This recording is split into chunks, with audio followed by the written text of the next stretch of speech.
युग हड़बड़ाहट के साथ कामेश्वरी यक्षिणी से पूछ पड़ता है, क्या थी वो आकाशवाणी कामेश्वरी जी? कामेश्वरी यक्षिणी युग के सवाल का जवाब देते हुए कहती है, वो सिर्फ आकाशवाणी नहीं बल्कि भविष्यवाणी थी युग। और वो ये थी कि जब संसार में काले साए अपना राज फैलाएंगे तो उनका अंत करने के लिए महाशक्ति का जन्म होगा। महाशक्ति स्वयं भगवान शिव का अंश होगी। युग कामेश्वरी यक्षिणी की बात पर गौर फरमाते हुए कहता है, भगवान शिव का अंश तो तारा है। कहीं आप तारा के बारे में तो बात नहीं कर रही हैं कामेश्वरी जी? कामेश्वरी यक्षिणी हामी भरते हुए कहती है, हाँ युग, मैं तारा के बारे में ही बात कर रही हूँ। वो आकाशवाणी तारा के लिए ही हुई थी। युग बोल पड़ता है, मतलब आपको तारा के जन्म के बारे में पहले से पता था? कामेश्वरी यक्षिणी हामी भरते हुए कहती है, हाँ युग, मुझे तारा के जन्म के बारे में पहले ही पता था, पर मुझे ये नहीं पता था कि उस आकाशवाणी का मुझसे भी कुछ लेना देना है। क्योंकि उस आकाशवाणी में कहा गया था कि काले साए के अंत के लिए तारा का जन्म होगा, पर उस वक्त भक्षानर इंसानी रूप में थे, न कि काले साए के रूप में। वो तो जब मैंने लेखक बाबू के बदलते स्वभाव को देखा तब मेरे समझ आया कि भविष्यवाणी में किस काले साए की बात की गई थी। मैं समझ गई थी कि मैं अकेले भक्षानर का अंत नहीं कर पाऊंगी, मुझे तारा के साथ की जरूरत पड़ेगी। पर उस वक्त तारा का जन्म नहीं हुआ। तारा का जन्म तो तब हुआ था जब मैं कैद में थी। कामेश्वरी यक्षिणी कुछ सोचते हुए कहती है, एक और चीज थी जिस कारण मैं इस आकाशवाणी पर विश्वास नहीं कर पा रही थी। यामिनी कामेश्वरी यक्षिणी से पूछ पड़ती है, और वो क्या चीज थी माँ? कामेश्वरी यक्षिणी यामिनी की बात का जवाब देते हुए कहती है, वो चीज ये थी यामिनी बेटी की मेरी दिव्य शक्तियों से मुझे पता चला था कि भक्षानर का अंत महाशक्ति और मेरी शक्ति के मिलन से जो एक नई दिव्य शक्ति बनेगी उससे होगा। पर उसके लिए मेरा अभिशाप से मुक्त होना बहुत जरूरी था, तभी दिव्य शक्ति बनेगी। एक अभिशापित यक्षिणी से दिव्य शक्ति उत्पन्न नहीं हो सकती थी। और सच तो ये था कि मुझे मेरे अभिशाप से मुक्ति मिलने की जरा भी उम्मीद नहीं थी, क्योंकि महाडायन का अभिशाप इतना शक्तिशाली था कि कोई भी भक्षानर का वंशज मेरे अंदर की वासना को मिटा नहीं पा रहा था, जिसे मारकर मैं अपने अभिशाप से मुक्त हो पाती। कामेश्वरी यक्षिणी एक लंबी आह भरते हुए फिर बोल पड़ती है, आकाशवाणी को जानते हुए भी मैंने उसे नजरअंदाज किया, उस पर ध्यान नहीं दिया, क्योंकि आकाशवाणी कोई देवता नहीं बल्कि तकदीर करती है, और तकदीर हम पर निर्भर करती है, हमारे कर्मों पर निर्भर करती है, जो कभी भी बदल सकती है। युग और यामिनी खामोश ही रहते हैं, कामेश्वरी यक्षिणी से कुछ नहीं कहते हैं। कामेश्वरी यक्षिणी अपनी कहानी आगे जारी रखते हुए फिर बोल पड़ती है, आकाशवाणी जानने के बाद भी मैं वही करती रही जो मैं पहले से ही करती आ रही थी। मैं हर पूर्णिमा अमावस्या की रात एक भक्षानर को अपनी शक्तियों की मदद से घाट की तरफ आकर्षित करती, और जैसे ही वो आता उसका शिकार करके उसे मार देती, और फिर मैं दैवीय झरने के पास चली जाती महादेव की आराधना करने के लिए। ऐसे ही एक एक करके मैं सभी भक्षानरों का अंत करते गई, इस आस में कि कोई तो भक्षानर आएगा जो मेरे अंदर की वासना को शांत करेगा, जिससे मुझे मेरे अभिशाप से मुक्ति मिलेगी। पर कोई भी भक्षानर इतना ताकतवर नहीं था कि वो मेरे अंदर की वासना को मिटा पाए, क्योंकि सारे भक्षानर के वंशज कमजोर थे। मांस और खून न मिलने की वजह से उनके बदन में वो ताकत नहीं थी जो पहले भक्षानर के अंदर थी। एक एक करके मैंने सभी भक्षानरों के वंशजों का अंत कर दिया था, और बस सिर्फ एक भक्षानर बचा था जो कोई और नहीं बल्कि वेदांत था। जैसे ही कामेश्वरी यक्षिणी ये बात बोलकर चुप होती है, युग हड़बड़ाहट के साथ बोल पड़ता है, मेरे दादाजी? कामेश्वरी यक्षिणी हामी भरते हुए कहती है, हाँ युग, तुम्हारे दादा। एक यही भक्षानर के वंशज का आखिरी वंशज था जो मेरी सौंदर्यता के जादू में फंस नहीं रहा था।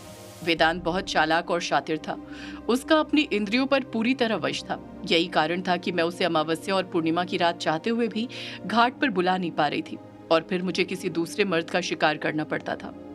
वेदांत अपने आप से अच्छे से परिचित था कि वो कौन था, और उसने भी अपने पूर्वज का ब्रह्मांड पर राज करने के मकसद को अपना मकसद बना लिया था। इसीलिए उसने एक सौदाइन से शादी की थी जिसका नाम रेवती था। युग फिर बोल पड़ता है, रेवती मेरी दादी? यक्षिणी अपनी बात को आगे जारी रखते हुए कहती है, मैं अमावस्या और पूर्णिमा की रात घाट पर वेदांत को बुलाती तो थी, पर वो नहीं आता। वेदांत घाट पर तब आता जब मैं घाट पर नहीं रहा करती थी, जब मैं दैवीय झरने के पास महादेव की आराधना में लीन रहा करती। मैं महादेव की आराधना में इतना डूब जाया करती थी कि पृथ्वी लोक पर क्या चल रहा है मुझे किसी से मतलब नहीं होता था। मैं सबसे नाता तोड़ दिया करती थी, पर मुझे इतना आभास हो गया था कि वेदांत अमावस्या और पूर्णिमा की रात को छोड़कर बाकी की रात बंगला मुड़ा घाट पर आया करता था, और वहां पर कुछ खोजते रहता था। हर जगह को खोदते रहता था, पर वो क्या तलाश कर रहा था ये मुझे नहीं पता था। युग मन में सोचता है, दादाजी महाडायन का हीरा ढूंढ रहे थे जो भक्षानर की मौत के बाद घाट में ही दफन हो गया था।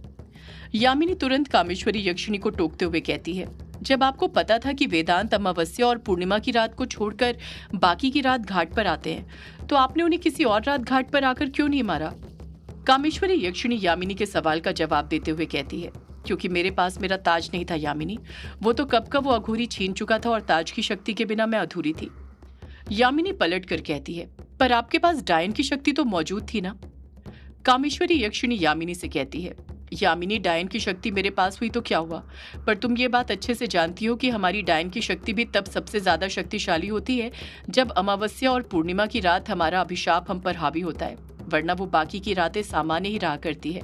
और मैंने कहा ना, वो वेदांत बहुत शातिर और शक्तिशाली था, और उस वक्त तो रेवती सौदाइन भी उसका साथ दे रही थी। तुम नहीं जानती, रेवती सौदाइन डायनों से भी ज्यादा शक्तिशाली थी। उसने काले जादू के टोटकों में महारत हासिल करके रखी हुई थी। कामेश्वरी यक्षिणी की ये बात सुनकर यामिनी समझ गई थी कि क्यों उन्होंने उस वक्त वेदांत को नहीं मारा था, इसलिए वो चुप ही रहती है। कामेश्वरी यक्षिणी फिर बोल पड़ती है, जब मुझे आभास हुआ कि वेदांत को वो चीज मिल गई है जो उसे चाहिए, तो मैंने सोच लिया था कि चाहे मुझे खतरा ही क्यों ना मोल लेना पड़े, पर मैं वेदांत को मार कर ही रहूंगी, वरना वो भी भक्षानर की तरह पूरे पृथ्वीलोक के लिए खतरा बन सकता है। मैं सोच ही रही थी कि मैं क्या करूं, कैसे वेदांत का सफाया करूं। उससे पहले ही गांव वालों ने उसका और उसकी पत्नी को मार दिया।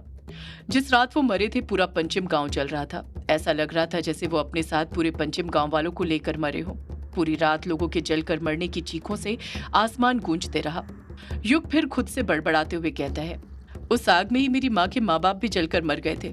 मेरे नाना नानी यानी निशाच और डायंतिका ने वेदांत और रेवती का अंत किया था अपने साथियों के साथ मिलकर। कामेश्वरी यक्षिणी फिर बोल पड़ती है, मुझे लगा था कि पंचम गांव के अंत होने के साथ ही पूरी भक्षानर की पीढ़ी का भी अंत हो गया होगा, पर शायद किस्मत को कुछ और ही मंजूर था। मुझे मेरी बची हुई दिव्य शक्ति से पता चला कि वेदांत और रेवती की एक औलाद भी थी जो कोई और नहीं, लेखक बाबू थे। युग खुद से बड़बड़ाते हुए फिर बोल पड़ता है, मेरे पिता, मेरे पापा।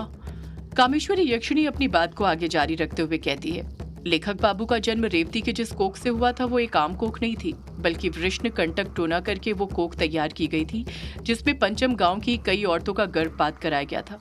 मैं समझ गई थी कि लेखक बाबू एक आम भक्षानर तो नहीं होंगे, जरूर उनमें भी कुछ अलग शक्तियां होंगी, वैसी ही शक्तियां जो सबसे पहले भक्षानर में रही होगी।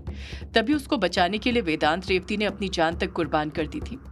कामेश्वरी यक्षिणी हल्की सी खुशी के साथ फिर बोल पड़ती है, लेखक बाबू के जन्म से मुझे एक उम्मीद मिल गई थी, मेरा अभिशाप के खत्म होने की उम्मीद। मैं जान गई थी कि लेखक बाबू ही भक्षानर के वंश के आखिरी वंशज हैं, और इन्हीं में इतनी ताकत होगी जो मेरे अंदर की वासना को मिटा सकते थे, जिसके बाद मैं इन्हें मारकर अपने अभिशाप से मुक्ति पा सकती थी। यामिनी कामेश्वरी यक्षिणी को बीच में टोकते हुए बोल पड़ती है, मुझे इस बारे में पता है माँ कि सौदाइन रेवती ने मरने से पहले लेखक बाबू, मेरा मतलब है कि अनुराग अंकल को किश्नोई नदी में बहा दिया था, जो कि दिलीप के पिता ब्रजेश्वर जी को मिले थे। उन्होंने ही अनुराग अंकल को पाल पोस कर बड़ा किया था। कामेश्वरी यक्षिणी यामिनी की बात में हामी भरते हुए कहती है, तुमने बिल्कुल ठीक कहा यामिनी बेटी। लेखक बाबू पर तो मैंने बचपन से ही अपनी नजरें गड़ाई हुई थी। उन्हीं के यहाँ पर आने के बाद मैंने दैवीय झरने के पास जाना कम कर दिया था और लेखक बाबू पर निगरानी रखने लग गई थी। मैंने बचपन से ही लेखक बाबू को अपने रूप जाल में फंसाकर मोहना शुरू कर दिया था, ताकि वक्त आने पर मैं आसानी से उन्हें मारकर अपने अभिशाप से मुक्ति पा सकूं। युग कामेश्वरी यक्षिणी से पूछता है, अगर बड़े होकर आपको पापा को मारना ही था, तो आपने उन्हें बचपन में ही क्यों नहीं मार दिया? अगर आपने उन्हें उसी वक्त मार दिया होता तो आज ये जो कुछ भी हो रहा है वो कभी नहीं हुआ होता। कामेश्वरी यक्षिणी युग को समझाते हुए कहती है, युग, किस्मत में जो लिखा होता है उसे कोई नहीं बदल सकता है। ये अभी जो कुछ हो रहा है वो पहले ही लिखा जा चुका है। इतना ही नहीं, आगे भी जो होने वाला है वो भी पहले ही लिखा जा चुका है।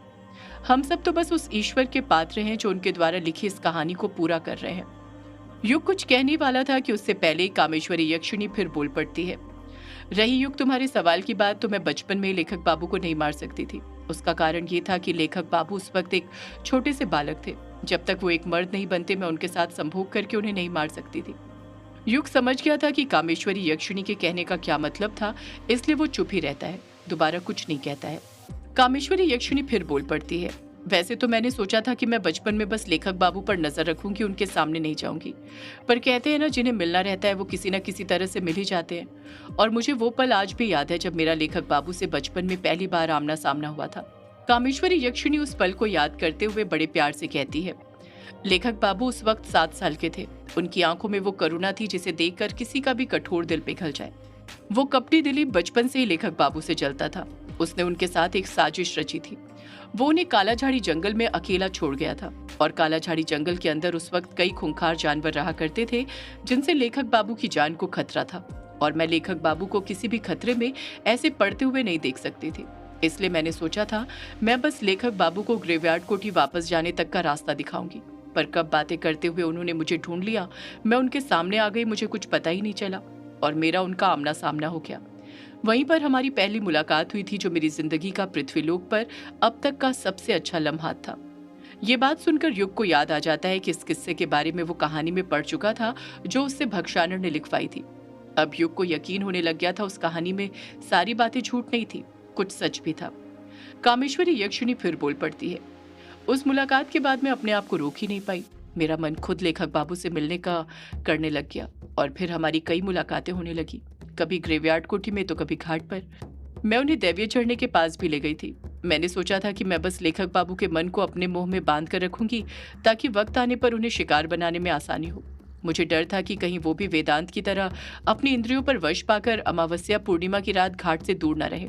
इसी वजह से मैं उनसे मिलती रही, उन्हें अपने मोह में बांधती रही, पर वो मोह कब प्यार में बदल गया मुझे पता नहीं। मुझे तो ऐसा लगने लग गया था जैसे मैं खुद भी लेखक बाबू से प्यार करने लग गई थी। मुझे खुद उनके साथ वक्त बिताना अच्छा लगने लग गया था। ऐसा लगने लग गया था जैसे उनके बगैर नहीं रह सकती। पर बचपन में एक ऐसा हादसा हुआ कि मुझे लेखक बाबू से अलग होना पड़ा। मुझे खुद उन्हें अपने आप से दूर करना पड़ा, जो मैं कभी नहीं चाहती थी कि ऐसा हो। मैं उस हादसे को कभी नहीं भूल सकती।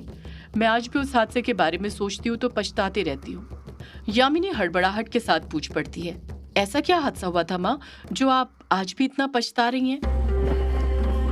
सदियों से है पुरानी ये है यक्षिणी की कहानी। यक्षिणी एक आग है, यक्षिणी तेरा ख्वाब है।